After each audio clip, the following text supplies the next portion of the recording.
हरिः ओम। श्री सच्चिदानंद सद्गुरु साईनाथ महाराज की जय। चैप्टर 26 स्टोरीज ऑफ भक्त पंत, हरिश्चंद्र पिताले, Gopal अंबदेकर। Preliminary. All the things that we see in the universe are nothing but a play of Maya, the creative power of the Lord. These things do not really exist. What really exists is the Absolute. Just as we mistake a rope or a garland for a serpent on account of darkness, we always see the phenomena, that is, things as they outwardly appear, and not the nomenon which underlies all the visible things. It is only the Sadguru who opens the eyes of our understanding and enables us to see things in their true light and not as they appear. Let us therefore worship the Sadguru and pray to him to give us the true vision, which is nothing but God vision. Inner worship. Hemad Pant has given us a novel form of worship. Let us, he says, use water in the form of tears of joy and wash the Sadguru's feet. Let us besmear his body with sandal paste of pure love. Let us cover his body with the cloth of true faith. Let us offer 8 lotus in the form of our 8 sattvic emotions and fruit in the form of our concentrated mind.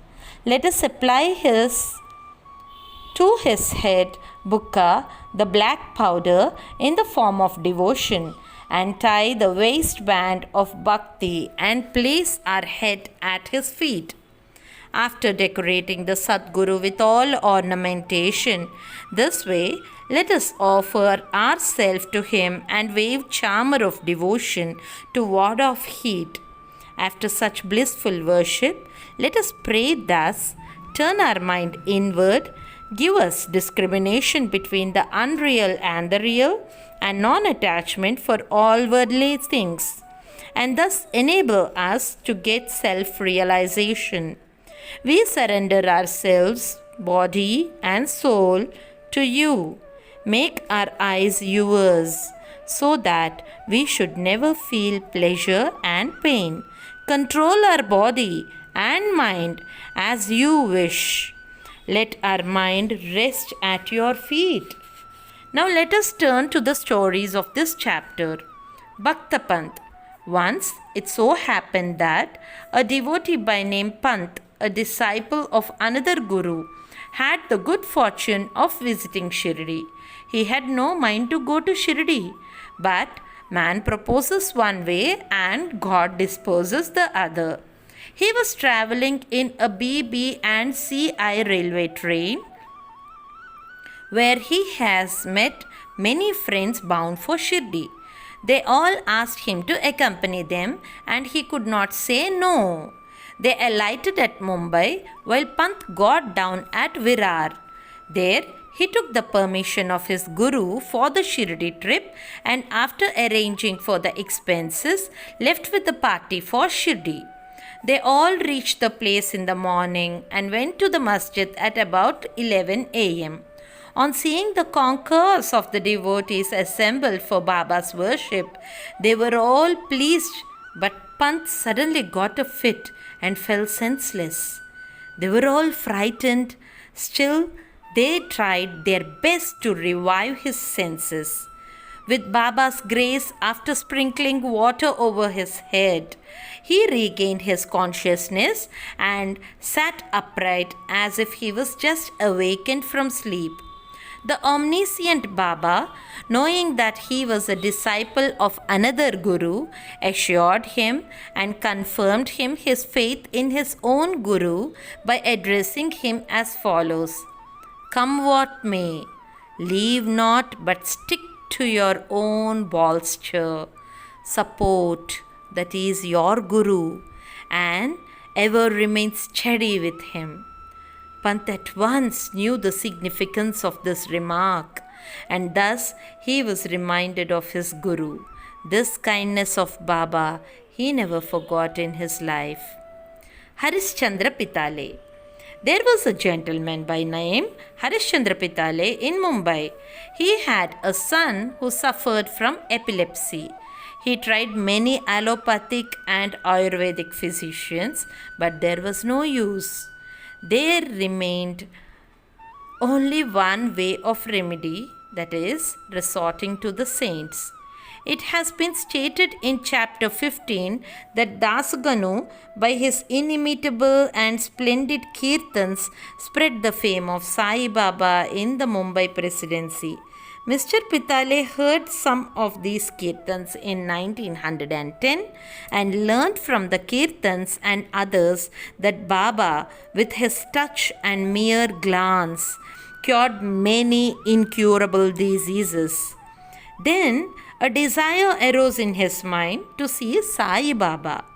Making all preparations and taking offerings and fruit baskets, Mr. Pitale came to Shirdi with wife and children. He then went to the masjid with them, prostrated before Baba, and placed his sick son at Baba's feet. No sooner did Baba see the child than an untoward thing happened. The son immediately revolved his eyes and fell down senseless. His mouth began to throw foam, and his whole body began to perspire profusely, and it seemed if he was breathing his last. Seeing this, the parents became very nervous and upset. The boy used to get such fits very often, but this fit seemed to persist long. Tears began to flow ceaselessly from the mother's eyes, and she began to wail that her condition was like that of a person who, being afraid of the robbers, ran into a house which collapsed on him, or like a cow fearing a tiger ran into the hands of a butcher, or like a traveler who, being tormented by the heat of the sun, went to take refuge under a tree which fell upon him, or like a devout person going to worship into a temple which collapsed upon him. Baba comforted her, saying, "Do not wail like this. Wait a bit. Have patience. Take the boy to your lodgings. He will come to his senses within half an hour." They did as directed by Baba and found that his words came true. As soon as he was taken into the Vada, the boy recovered, and all the Pitale family and others were very happy, and all their doubts disappeared. Then Mr. Pitale went with his wife to see Baba and prostrated himself before him very humbly and respectfully, and sat shampooing his legs and mentally thanking Baba for his kind help. Baba then smilingly said, "Have not all your thoughts, doubts, and apprehensions calmed down now? Hari, Lord, will protect him who has got faith and patience." Mr. Pitale was a rich and well-to-do gentleman. He distributed sweetmeats on a large scale and offered to Baba excellent fruits and pan, the betel leaves. Mrs. Pitale was a very pious lady, simple, loving, and faithful. She used to sit near the post, gazing at Baba with tears of joy flowing down from her eyes. Seeing her amicable and loving nature, Baba was much pleased with her. Like gods, saints are always dependent on their devotees who surrender and worship them with their heart and soul. After passing some happy days in Baba's company, the Pitale family came to the masjid to take Baba's leave to depart. Baba gave them udi and blessings and called Mr. Pitale close to him and said, "Bapu, I had given you 2 rupees before. Now I give you 3. Keep these in your shrine for worship and you will be benefited." Mr. Pitale accepted these as prasad, prostrated himself again before Baba and prayed for his blessings. A thought arose in his mind that, as this was his first visit to Shirdi, he could not understand what Baba meant when he said that he had given 2 rupees previously. He was curious to have this mystery solved, but Baba kept silent.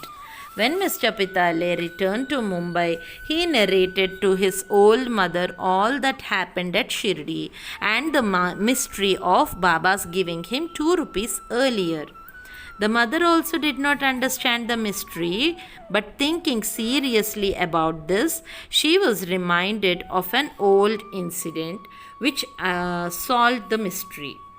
She said to her son, "As you now went to Sri Sai Baba with your son, so had your father done when he took you to Akkalkot for the darshan of the Maharaj there many years ago. That Maharaj was also a Siddha, perfect yogi, omniscient and gracious. Your father was devout and his worship was accepted. He then gave your father 2 rupees for being kept in the shrine and worshipped. Your father worshipped them till his death, but thereafter the worship was neglected and the rupees were lost. After some years, the memory of these 2 rupees also disappeared. And now, as you are very fortunate, the Akkalkot Maharaj has appeared to you in the form of Sai Baba just to remind you of your duties and worship to ward off all dangers. Now, beware henceforth, leave all doubts and bad thoughts. Follow your ancestors and go on worshipping the family gods and the rupees and take pride in the blessing of the saints. Sai Samartha has kindly revived the spirit of bhakti in you. Cultivate it to your benefit." Hearing the remarks of the mother, Mr. Pitale was very much delighted. He came to know and was convinced about the all-pervasiveness of Baba and the significance of his darshan. Then onwards, he became very careful about his conduct. Mr. Ambadekar. Mr. Gopal Narayan Ambadekar of Pune was a devotee of Baba. He served for 10 years in the Akbari department in the Thana district and in Jawahar state, from where he had to retire. He tried to get some other job, but he did not succeed. He was overtaken by the calamities and his condition grew from bad to worse. He passed 7 years in this condition, visiting Shirdi every year and placing his grievance before Baba. In 1916, his plight became worse and he decided to commit suicide in Shirdi. So he came there with his wife and stayed for 2 months. One night, while sitting in a bullock cart in front of Dikshitwada, he resolved to end his life by throwing himself into a well close by. But Baba wished to do something else. A few paces from this place, there was a hotel, and its proprietor, Mr. Sagun, a devotee of Baba, came out and accosted him thus: "Did you ever read Akkalkot Maharaj's life?" Ambadekar took this book from Sagun and began to read it. Casually, or we may say providentially, he came across a story which was to this effect. During the lifetime of Akkalkot Maharaj, a certain devotee suffered very much from an incurable disease, and when he could no longer endure the agony and pain, he became desperate, and in order to end his miseries, threw himself one night into a well. Immediately the Maharaj came there and took him out with his own hands and advised him thus: "You must bear the fruit, good or bad, of your past actions. If it is incomplete, suicide won't help you. You have to take another birth and suffer again. So instead of killing yourself, why not suffer for some time and finish up the fruit of your past deeds and be done with it once and for all?" Reading this appropriate and timely story, Ambedkar was much surprised and moved. Had he not gone Baba's hint through this story, he would have been no more. On seeing Baba's all pervasiveness and benevolence, his faith in him was confirmed and he became a staunch devotee. His father was a devotee of Akkalkot Maharaj, and Sai Baba wanted him to walk in his father's steps and continue his devotion to him. He then got Sai Baba's blessings and his prospects began to improve. He studied astrology and gained proficiency in it and thereby improved his lot. He was able to earn sufficient money and passed his later life in ease and comfort. Bow to Sri Sai, peace be to all. End of chapter 26. And before we conclude, let us recollect one saying of Baba. If anyone offends you, do not return the tit for tat.